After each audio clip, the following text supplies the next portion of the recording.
ఈ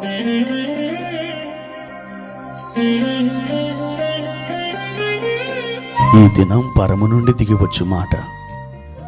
ఇది నీ జీవితానికి వెలుగుల బాట. నీ ఒడిలో ఉంచబడిన దీవెనల మూట, అద్భుతాల ఆనంద ఊట.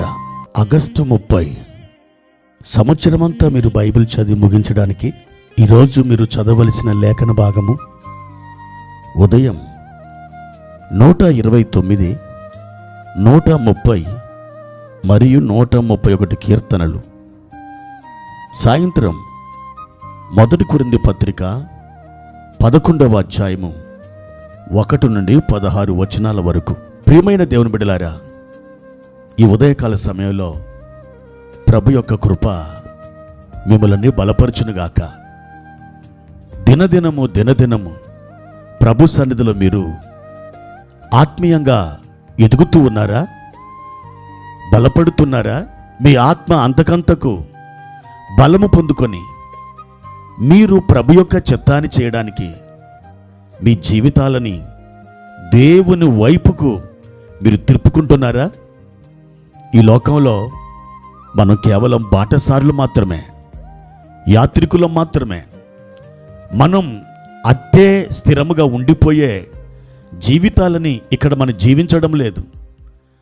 ఏదో ఒక దినాన ఈ లోకాన్ని మనం వదిలిపెట్టి వెళతాం. అయితే మీరు, నేను, మనమందరం ఇంకా ఎంతకాలం ఈ భూమి మీద ఉంటామో తెలియదు. రహస్యములు మన ప్రభు అయిన దేవునికే చెందుతాయి కనుక అవన్నీ ఆయనకే తెలుసు, అవి ఆయనే చూసుకుంటాడు. కానీ ప్రియ దేవుని బిడ్డలారా, దేవుడు నీకిచ్చిన కాలాన్ని, ఆ సమయాన్ని ఎంత మాత్రమును వ్యర్థము చేసుకోకుండా అర్థవంతముగా ప్రభువులో మీరు దినదినం ఆత్మీయ అభివృద్ధి పొందుకున్నట్లుగా మీ జీవితాలని పరిశుద్ధాత్మ చేతులకు అప్పగించుకొని మీరు మీ యాత్ర చేస్తున్నట్లయితే ఒకనొక దినాన దేవుని చేత భలా నమ్మకమైన మంచి దాసుడా, భలా నమ్మకమైన మంచి దాసురాలా అనే ఒక అద్భుతమైనటువంటి ప్రశంసని మీరు పొందుకుంటారు.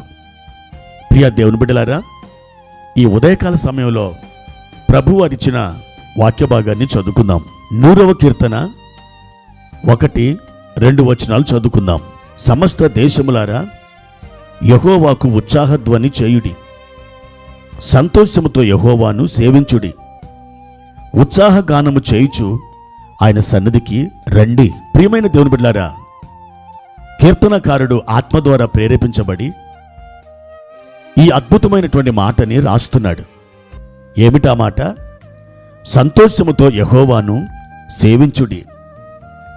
ఈ రోజున ఈ మాటని ఉన్నది ఉన్నట్టుగా మనం నెరవేర్చగలిగితే మన జీవితంలో బ్రహ్మాండమైన కార్యాలు మనం చూడగలం.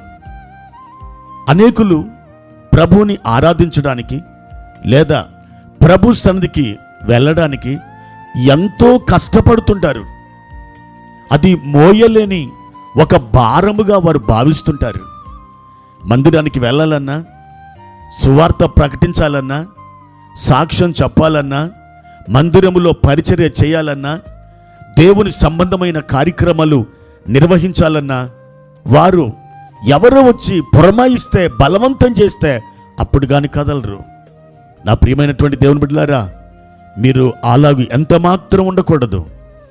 సంతోషముతో ప్రభువుని మీరు సేవించడం ప్రారంభించండి. ఎప్పుడైతే మీరు సంతోషంతో ప్రభువుని సేవిస్తారో దేవుని బిడ్డ, అది ప్రీతికరమైన ఆరాధనగా, అది ప్రీతికరమైన సేవగా, అది ప్రీతికరమైన పరిచర్యగా మారిపోతుంది. అలాంటి వారిని బట్టి దేవుడు ఎంతో ఆనందిస్తాడు. వారికి ఏదైనా అనుగ్రహించాలన్నా ఆయన ఎంత మాత్రం ఆలోచించకుండా వారికి ఫలానిది, వారికి అవసరమైనది ఆయన తీరుస్తాడు. అందుకని మీ జీవితములలో దేవుని కొరకు ఏదైనా చేయగోరినట్లయితే సంతోషముతో దానిని మీరు చేయండి, ఆసక్తితో చేయండి. అప్పుడు మీరు కృప వెంట కృప అద్భుతంగా పొందగలుగుతారు. మీరు దేని విషయంలో సంతోషపడతారో దానిని ఎంత కష్టమైనా చేయడానికి ఇష్టపడతారు కదా. అదేవిధంగా మీరు దేవుణ్ణి ఆరాధించడానికి, దేవునిని సేవించడానికి మీ లోపల దానిని సంతోషంగా భావించండి. అప్పుడు అది ఎంత కష్టమైనా మీరు దానిని చేసి ముగించగలుగుతారు. దేవుని కృప మీకు తోడైననుగాక. ప్రార్థన. ప్రియమైన తండ్రి, మీ ఘనమైన నామానికి వందనాలు. ఈ ఉదయకాల సమయంలో మీరు మాతో తేటగా స్పష్టంగా మీ వాక్యము ద్వారా మాట్లాడుచున్నందుకే వందనాలు. మా తండ్రి, మేము సంతోషముతో మిమ్మల్ని సేవించడానికి, సంతోషముతో ప్రభువా మిమ్మల్ని వెంబడించడానికి, సంతోషముతో మీ వాక్యాన్ని గైకొనడానికి మాకు సహాయం చేయండి. మీ ఘనమైనటువంటి నామానికి మహిమ తెచ్చుకొనండి. మా ప్రియ తండ్రి, మా జీవితాలలో